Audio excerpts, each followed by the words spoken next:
When you think about a typical classroom setting, public school, private school, it doesn't matter. When you have 25 to 30 kids in one classroom, that classroom has to run on a subject-based time schedule. 10 o'clock for math, 11 o'clock for science, 12 o'clock for PE. Every subject has its little time frame.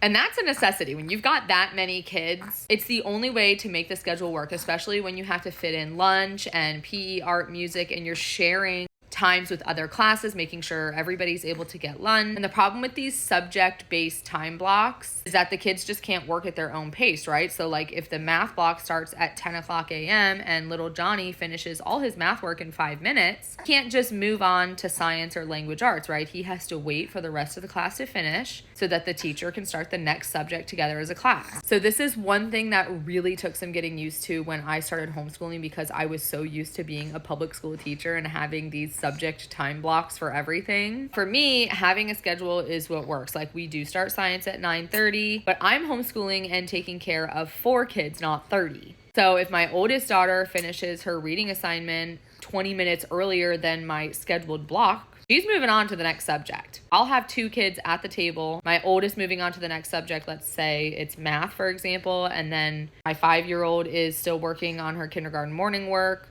It's manageable to be able to have 4 kids at the table doing different subjects. This allows them to work at their own pace, so they're not having to like wait around for everybody to catch up. When they're ready to move on, they're moving on. Same goes for cases where they need extra time. So whereas we typically spend about an hour on reading and language arts, maybe we were really struggling that day and they need a little extra time. We're gonna go over that hour or whatever the time frame might be to make sure they're understanding what's going on. Like we're not just gonna move on to the next thing. Another really cool thing that I'm loving about homeschooling is that, for example, we took the kids to the movies yesterday to see The King of Kings, which is a phenomenal movie, by the way. But the movie started at 12 o'clock, which is smack dab in the middle of our typical homeschool day. So instead of starting school around 9:30 in the morning, like usual, when my kids woke up in the morning, I just had them start their work right away. They just went on into the homeschool room, pulled out their workbooks, got right to work. They were able to finish the entire day of homeschool before we went to the movie theater. Then we went to the movies, we enjoyed it. We didn't have to worry about doing any school when we got back because they'd already finished it. So were we adhering to our time block schedule? No,